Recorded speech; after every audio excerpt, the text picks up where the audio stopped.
What are you? Now, it will be better here, baby. We are what you hide from in your bed.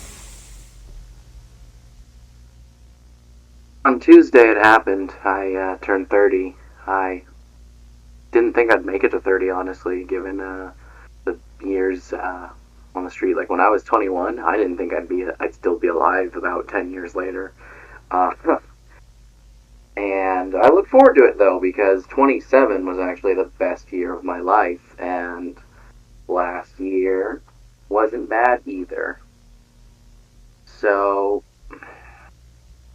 this has been a good year.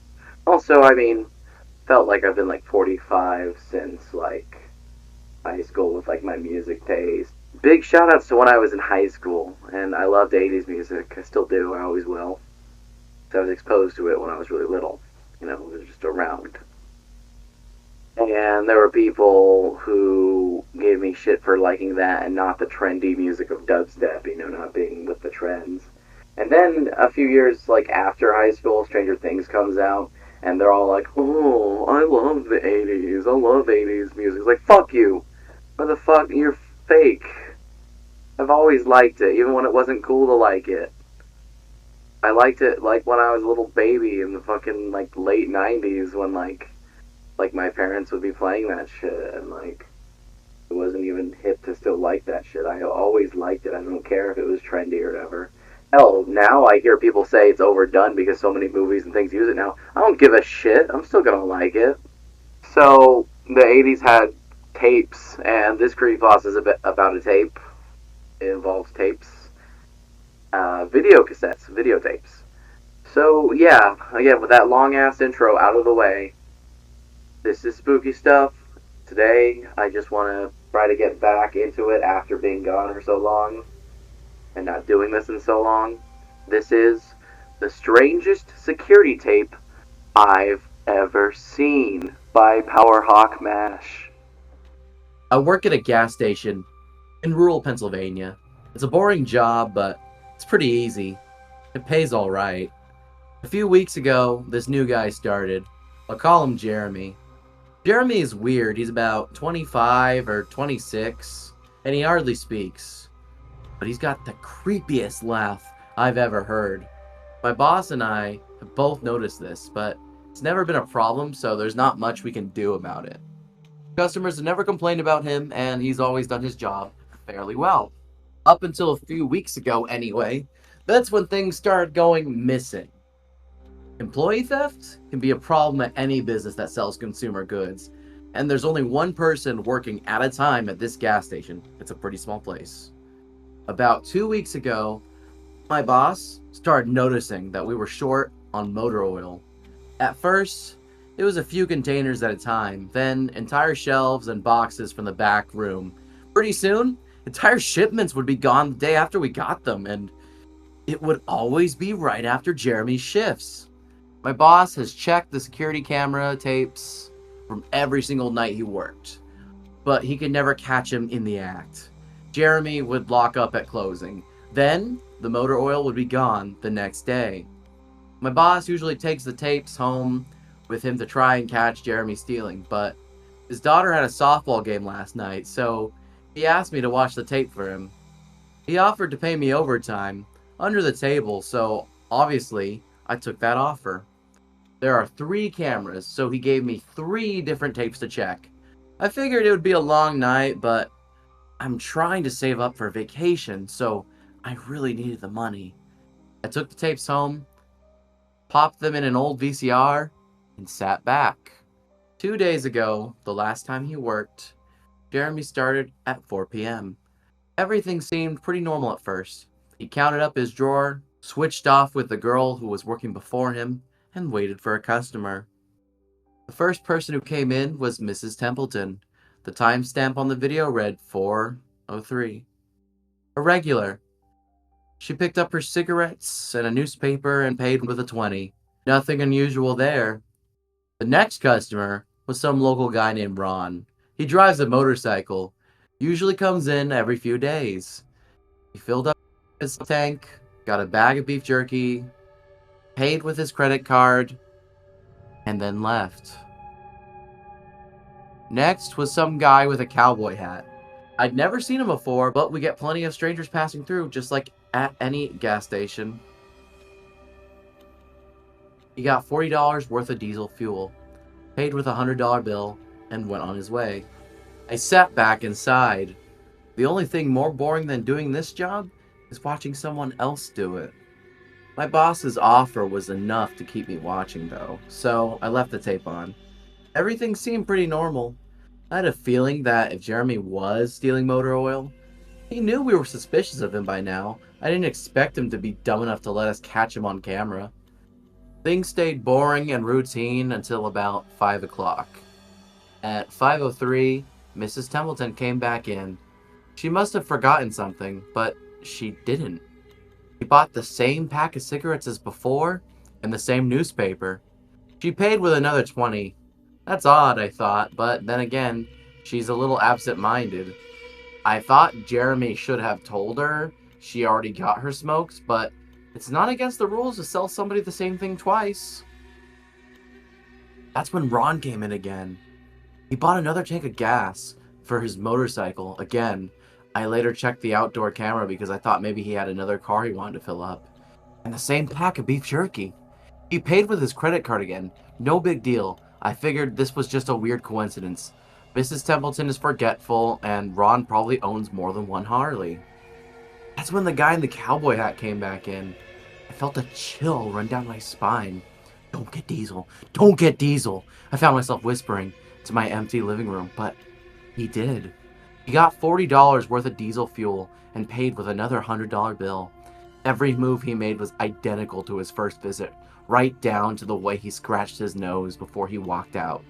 Either this guy is rich, owns a lot of trucks, and just moved into town, or something really bizarre was happening.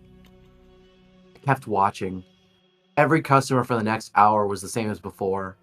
Every single one. I was seriously freaked out. And then at 6:03, Mrs. Templeton walked back in. She bought her cigarettes and newspaper and paid with a 20 again. I thought I was going to lose it. I only watched another half hour before I started fast forwarding through the rest. It was all the same. Every customer would come in at the exact same times, exactly 1 hour apart. Now I know what you're thinking. That sneaky motherfucker Jeremy had messed with the tapes. He had run a loop of his first hour of business over and over.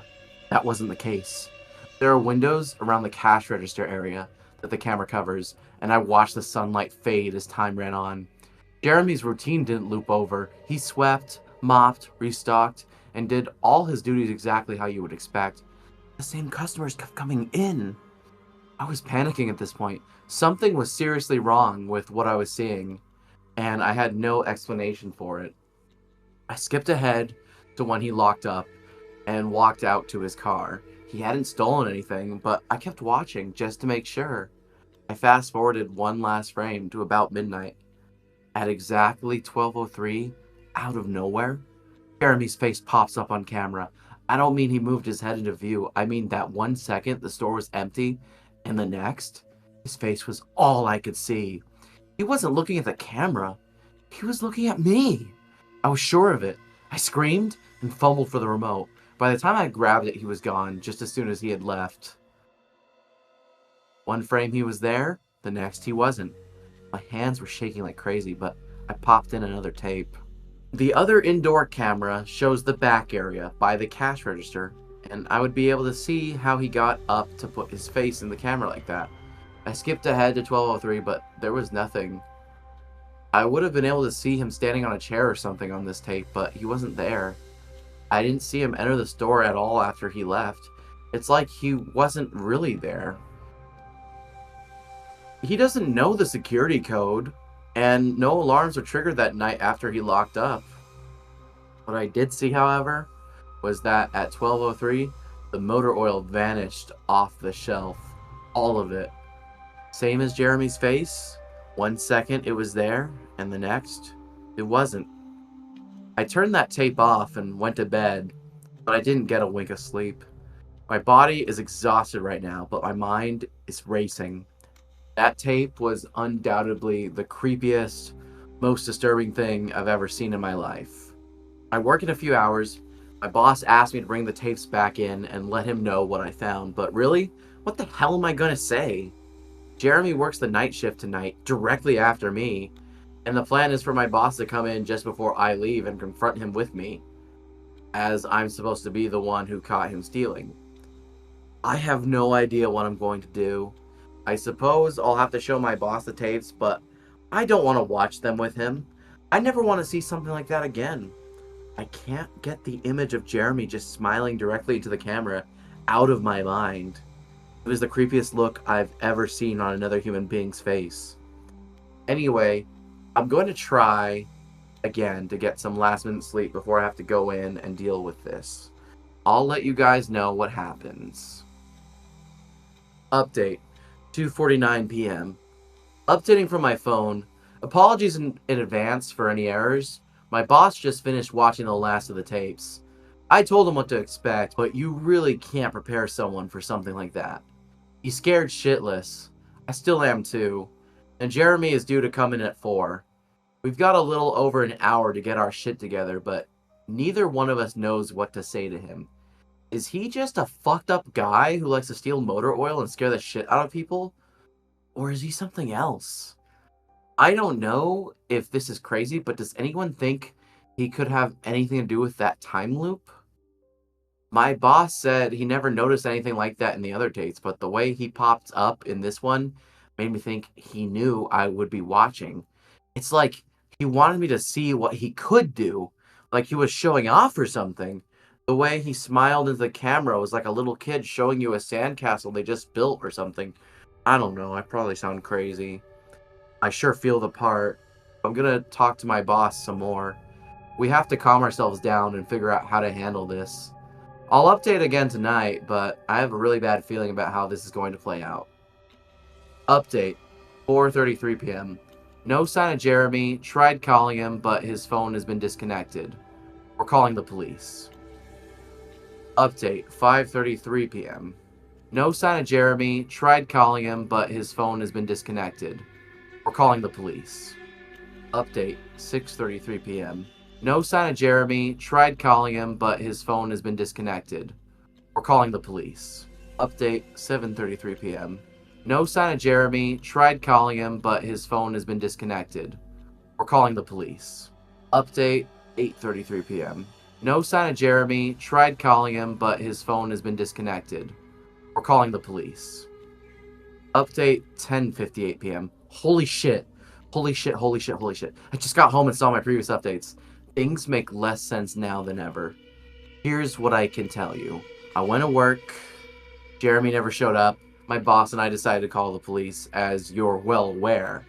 When I picked up the phone to call, though, the sun went out. I shit you not. That's what I thought happened. Apparently, I blacked out for exactly 5 hours because when I looked at the clock, it was 9:33. I think I got stuck in Jeremy's time loop. And then I snapped out of it at the exact point I blacked out, if that makes sense. But that's when things got really weird. My boss was right next to me when I blacked out, ready to corroborate my story to the cops. When I came to, the phone was in my hand, but it was dead. Not even a dial tone. My boss was still right there, but he wasn't moving. He was standing up, but frozen. I looked at the clock again, and it wasn't moving. The second hand was stuck on the 12. It was 9:33 exactly. The clock on the register, computer screen, wasn't moving either. My phone was frozen. There was even a customer at the register waiting for my boss to get him cigarettes. I'm betting that would have been his 5th pack of the day. I got the fuck out of there. Didn't lock up, didn't turn the lights out, and sorry guys, I didn't grab the security tapes to upload on the internet. Believe me, that was the last thing on my mind. The gas station is on a major highway, and cars were parked all along it. Except they weren't parked. They were frozen. The people inside were sitting still as wax statues. I got in my car and prayed that it would start. Thankfully it did. About halfway home, time started up again. The static from the radio turned into music, like it's supposed to be. And from what I could tell by listening to the host talk in between songs, no one noticed the time freeze, or whatever it was. I was the only one. Well, I'm sure Jeremy noticed as well. I still have no clue where he is or what he's doing.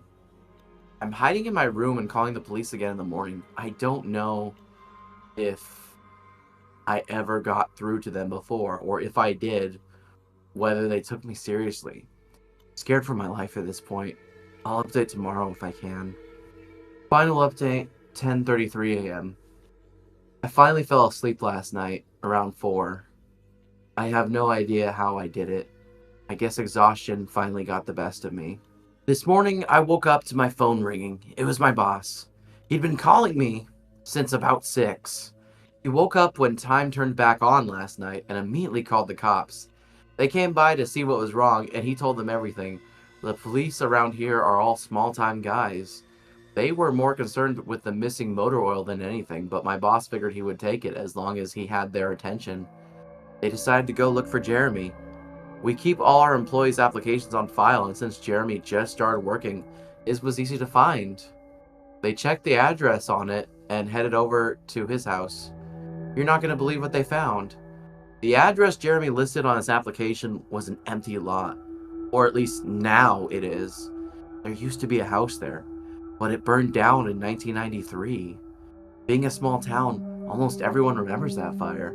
A family of 4 used to live there way back when. Rumor has it they had an estranged son who they never really talked about, but I can't say for sure if that's true. What I can say is true is that after an insurance investigation, the fire was ruled an arson. The entire house was soaked in oil and torched with a Molotov cocktail. The entire family was sleeping when it happened. None of them survived. They never caught the guy who did it. Rumor has it that when they tried to contact the estranged son, no one could find him. Anyway, my boss called and told me this, and I freaked out. Then he asked me to come to the gas station. Are you crazy? I said, but he assured me that the cops were there with him. Then he dropped a bomb. The FBI were also in town, and they were going to talk to me one way or another, so I might as well come in. It was about 7:15, and I wanted to go back to bed, but I figured I wouldn't be able to sleep much more anyway, so I went down. 4 men in suits greeted me and told me to have a seat. We went over everything 2 or 3 times until they got all the details down. I told them about Jeremy, the security tape, last night at work, everything. Finally, after I finished, one of the agents said, "Oh Christ, we got another one on our hands." Then they made me sign a bunch of papers saying I wouldn't tell anyone about what happened, so I can't say much more. I might be breaking the law just by posting this. So now I'm home. I'm not sure what to do with myself. That agent's words when I told him the story are going to haunt me for the rest of my life. Anyway, I've got to go. I have some errands to run today. And then I have to go into work to pick up some tapes. I work at a gas station in rural Pennsylvania. It's a boring job, but it's pretty easy. It pays all right. A few weeks ago, this new guy started. I'll call him Jeremy. Jeremy is weird. He's about 25 or 26, and he hardly speaks. But he's got the creepiest laugh I've ever heard. My boss and I have both noticed this, but it's never been a problem, so there's not much we can do about it. Customers have never complained about him, and he's always done his job fairly well. Up until a few weeks ago, anyway. That's when things started going missing. Employee theft can be a problem at any business that sells consumer goods, and there's only one person working at a time at this gas station. It's a pretty small place. About 2 weeks ago, my boss started noticing that we were short on motor oil. At first, it was a few containers at a time, then entire shelves and boxes from the back room. Pretty soon, entire shipments would be gone the day after we got them, and it would always be right after Jeremy's shifts. My boss has checked the security camera tapes from every single night he worked, but he could never catch him in the act. Jeremy would lock up at closing. Then, the motor oil would be gone the next day. My boss usually takes the tapes home with him to try and catch Jeremy stealing, but his daughter had a softball game last night, so he asked me to watch the tape for him. He offered to pay me overtime under the table, so obviously I took that offer.